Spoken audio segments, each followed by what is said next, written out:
నీకు ఇష్టమా వేదా? ఏమో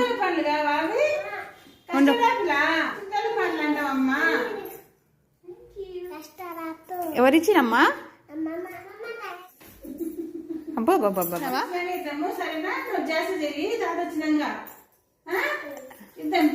పంచి పెడుతుంది మంచిగా. ఒకటి మంచి చూసినావా? అది 1 తీసుకుందామా? మీ దాన్ని మంచి పెట్టింది. మళ్ళీ తాతయ్యకి కూడా ఉంచమంట. ఇచ్చిన కదా.